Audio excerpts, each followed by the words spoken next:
नमस्कार, मैं अचल पुलस्ते। पिछली वीडियो में मैं अपनी किताब महान गणराज्य गढ़मंडला के विषय में बता चुका हूँ, जिस वीडियो को काफ़ी देखा गया है और कई मित्रों ने यह राय दिया है कि आप इसके खास चैप्टर्स के बारे में भी वीडियो जारी करके बताएं, ताकि जो किताबें न पढ़ सकें, जिनके पास किताबें उपलब्ध न हो सकें, वो भी खास तथ्यों की जानकारी प्राप्त कर सकें। इस संबंध में मैं प्रयास कर रहा हूं कि आगे भी कई वीडियो खास चैप्टर पर जारी करूंगा, और इसको जानने के लिए, जुड़े रहने के लिए बेल आइकन दबा करके सब्सक्राइब कर सकते हैं, और ये सब्सक्रिप्शन भी प्राप्त कर सकते हैं। तो मैं इसमें बात शुरू करता हूं। आज पहले चैप्टर के विषय में महान गणराज्य गढ़मंडला में गढ़मंडला राज्य की स्थापना और उसके वंशजों के बारे में ऐतिहासिक तथ्य और साक्ष्य। भारतीय इतिहास के प्रत्येक कालखंड में वनों पर्वतों में आदिवासी कबायली राज्यों का उल्लेख मिलता है। राज्यों साम्राज्यों के उत्थान पतन के बीच आदिवासी राज्यों का अपना स्वतंत्र अस्तित्व होता था। पूर्वोत्तर और मध्य भारत में आज भी आदिवासी जातियों की बहुलता इसके साक्ष्य है। मध्य भारत गौड़ जाति का अधिवास रहा है, प्राचीन अधिवास रहा है। इसके दुर्गम इलाकों में छोटे छोटे गौड़ गढ़ों या राज्यों का अस्तित्व होना स्वाभाविक है। समय समय पर नए गढ़ों का बनना, बिगड़ना और उनका ध्वस्त होना एक ऐतिहासिक और प्राकृतिक प्रक्रिया है। इस प्रक्रिया में गढ़ा राज्य का अस्तित्व भी आया। इसका उदयकाल पंडित रूपनाथ झा, जो उस वंशज के उनके वंशजों काफ़ी करीब रहे हैं, इसलिए उनके बात को प्रमाणिक माना जाता है। दूसरी शताब्दी में मानते हैं। श्रीमैन और पंडित गणेश दत्त पाठक ने तीसरी शताब्दी माना है। गढ़ा के गौड़ राजाओं का गोत्र मारावी है। इनके कुल 7 देवता होते हैं। ये स्वयं को रावण वंशी मानते हैं। आगे चलकर यही वंश भारत के राजनीतिक इतिहास में गौड़ जनजाति का, गौड़ आदिवासी मानव वंश का परिचय कराता है, उपस्थिति दर्ज कराता है। कुछ वैश्विक इतिहासकारों ने, वर्ल्ड लेवल के इतिहासकारों ने इस आदिवासी राजवंश को विश्व का सबसे अधिक समय तक शासन करने वाले राजवंशों में गिना है। इसका शासनकाल रूपनाथ झा के अनुसार 158 ईस्वी से 1786 ईस्वी यानी 1628 वर्ष माना है।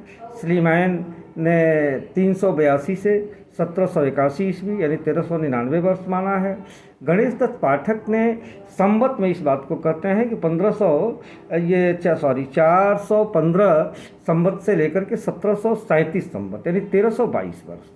कैम्पटेट वार्ड ने इस संबंध में एक शोध पत्र पढ़ा है, लिखा था उस समय, जिसमें यादव राय को सन 160 ईस्वी में गढ़ा का उत्तराधिकार प्राप्त होता है। सामान्यतः विद्वान यादव राय से ही राजवंश की शुरुआत मानते हैं, जबकि यादव राय को राज्य उत्तराधिकार में मिला था। यहाँ तक कि इस वंश के राजा हृदय शाह ने अपनी वंशावली जो प्रस्तुत की है रामनगर किले में, शिलालेख जो लिखवाया है, उसमें भी इन्होंने यादव राय से ही शुरू की है। लेकिन राज्य के संस्थापक दरअसल धानु पंडा हैं, जिनसे यादव राय को उत्तराधिकार मिला था। और कैप्टन वाइड के अनुसार धानु शाह या नागदेव नाम के व्यक्ति ने 55 वर्ष शासन किया, जिसका तात्पर्य है यादव राय को उत्तराधिकार मिलने के 55 वर्ष पहले गढ़ा राज्य स्थापित हो चुका था। इस प्रकार गढ़ा राज्य की स्थापना पंडित झा और वार्ड के अनुसार माने तो 105 ईस्वी में तथा स्लेमैन के अनुसार 327 ईस्वी में हुआ था। अंतिम राजा नरहर शाह 1781 में गढ़ा राज्य का अंतिम राजा होते हैं। इसके बाद 1857 में इस वंश के शंकर शाह को ब्रिटिश शासन द्वारा पेंशन देने का साक्ष्य मिलता है, जो प्रथम स्वतंत्रता संग्राम में पुत्र रघुनाथ शाह के साथ शहीद हो जाते हैं। उन्हें ब्रिटिश सरकार द्वारा तोप के गोले से बांधकर उड़ा दिया जाता है। इस प्रकार झा के अनुसार 1632 वर्ष तथा श्रीमैन और पाठक के अनुसार 1399 वर्ष और गौड़ राजवंश का शासन रहा है। इसमें 55 वर्ष संस्थापक धानु शाह व शंकर शाह का 76 वर्ष का शासन जोड़ने पर 1763 वर्ष हो जाता है। कैप्टन वार्ड ने 1969 में एक शोध प्रकाशित किया, जिसमें गढ़ा के गोंड राजवंश का शासनकाल 1400 वर्ष सिद्ध किया है, 1400। इस प्रकार पंडित झा ने अपने अध्ययन और साक्ष्यों के अनुसार 17 वर्ष का शासनकाल माना है। इस शासनकाल में 83 वर्ष 3 पीढ़ी बृहद गोंडवाना गणराज्य का शासन हुआ, जिसमें 1480 में संग्राम शाह शासन संभालते हैं। उसके बाद उनके पुत्र दलपत शाह और पुत्र बधु या पौत्र वीर नारायण पुत्र बधु दुर्गावती के शासनकाल में ये बृहद गढ़ा से गोंडवाना गणराज्य यानी एक बड़ा साम्राज्य के रूप में शासनकाल आता है। ये इस वंश का उत्कर्ष काल होता है। गढ़ा राजवंश के संपूर्ण शासनकाल को इतिहासकारों में मतभेद होने के बावजूद 64 राजाओं के शासनकाल का निर्धारण लगभग सभी इतिहासकारों ने खोजकर्ताओं ने समान रूप से माना है। राजाओं के साक्ष्य के रूप में औरंगजेब के समकालीन 54वें राजा हृदय शाह, जो 1734 से 1778 ईस्वी तक रामनगर मंडला किले में स्थापित शासन किया था, और उन्होंने ही मंडला किले में अपनी वंशावली का शिलालेख स्थापित किया, जिसे दरबारी कवि जय गोविंद ने संस्कृत पद्य में लिखा है। इसमें 54वें राजा हृदय शाह का नाम भी अंकित है। यही वंशावली मैथिल पंडित रूपनाथ झा रचित संस्कृत खंड काव्य गढ़ निरपेश वर्णनम में भी है, परंतु इसमें अंतिम राजा नरहरि शाह तक का वर्णन किया गया है, जो 1786 में जिनका शासनकाल था। गढ़ निरपेश वर्णनम का रचनाकाल 1790 है, और इस तरह 1799 के मध्य माना जाता है। 1790 से 1799 के मध्य माना जाता है। रचनाकाल के निर्धारण करते हुए रामभरोसे अग्रवाल ने पंडित झा और सागर में नियुक्त पंडित मराठा सरदार मोरा जी से मुलाकात का उल्लेख किया है। इसमें एक कर्मकांड के संबंध में 1796 में उनसे संपर्क हुआ था। दोनों साक्ष्यों में राजवंश की शुरुआत यादव राय से की गई है। हृदय शाह के बाद 10 राजाओं का नाम अन्य ऐतिहासिक स्रोतों से मिलता है। कुछ इतिहासकारों ने यादव राय से मदन सिंह के बीच के राजाओं के अस्तित्व पर संदेह व्यक्त किया है, परंतु विलियम स्लीमैन 1837, पंडित रूपनाथ झा, पंडित गणेश दत्त पाठक ने शिलालेख की सूची को सत्य स्वीकार कर राजाओं का शासनकाल निर्धारित किया है। राम भरोसे अग्रवाल ने संदेहास्पद नामों के अस्तित्व को प्रमाणित करने के लिए राजाओं के नाम से बसे गांवों का सर्वे करके उसकी सूची भी बनाई है।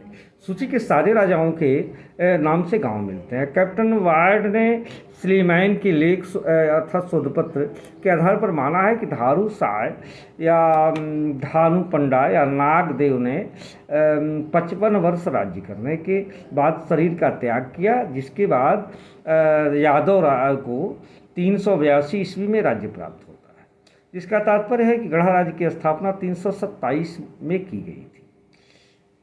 राजाओं के राज्यकाल का सबसे पहला निर्धारण पंडित झा द्वारा किया गया। पंडित झा ने 108 ईस्वी में धानु शाह को गढ़ा का राजा संस्थापक राजा माना है। ब्रिटिश सेना के कर्नल विलियम हेनरी स्लीमैन ने अपने शोधपत्र में निर्धारित करने का प्रयास किया है। पंडित झा, पंडित गणेश दत्त पाठक ने यह निर्धारण विक्रम संवत में किया है। यह उल्लेखनीय है कि झा और पाठक के पूर्वज राजाओं के शासन काल में महत्वपूर्ण पदों पर रहे हैं, उन्हीं की संतानें हैं। जैसे समानांतर गढ़ा वंश चलता है, उसी तरह झा और पाठक के वंशज भी उनके सलाहकार इत्यादि पदों पर रहे हैं। इसलिए उनकी किताबों को, उनकी पुस्तकों को आधार मानना एक प्रमाणिक साक्ष्य है। विलियम सुलेमान की सूची में सर्वाधिक प्रमाणिक माना गया है, क्योंकि यह सूची काल निर्धारण में 50वें राजा वीर नारायण या रानी दुर्गावती के बलिदान तक आते आते एकदम स्पष्ट हो जाता है, एकदम क्लियर हो जाता है। इस प्रकार जो राजा का राजवंश का जो इतिहास है, इस पर संदेह की बात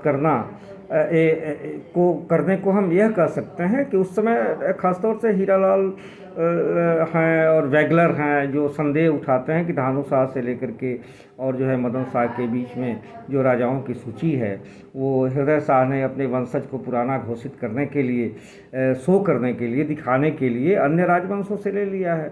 लेकिन ऐसी बात इन साक्ष्यों के आधार पर नहीं लगती है। भले ही एक छोटे गढ़ का राज्य रहा हो, लेकिन उसकी स्वतंत्र सत्ता थी। और इस बीच में तमाम उत्थान पतन के बीच में आप मदन शाह से आकर के जब किले का निर्माण होता है उसके बाद से पुरातात्विक साक्ष्य सारे साक्ष्य मिलने लगते हैं। इस प्रकार यह निश्चित है और सत्य है कि इस राजवंश ने मध्य भारत में लंबे समय तक शासन किया, इसका अस्तित्व रहा, सारे राजाओं का अस्तित्व रहा है। अब राजाओं के क्रम में अगले वीडियो में हम संस्थापक भानुशाह के विषय में राज्य लेने की प्रक्रिया के बारे में बताऊंगा। और इसको जानने के लिए आप जो है बेल आइकन प्रेस करें। और अमेजन और फ्लिपकार्ट स्नैपडील पर यह पूरी पुस्तक भी उपलब्ध है। जो मित्र चाहते हैं पढ़ना उन्हें अमेजन या फ्लिपकार्ट या नम्या प्रेस के वेबसाइट से ऑर्डर देकर मंगा सकते हैं। जय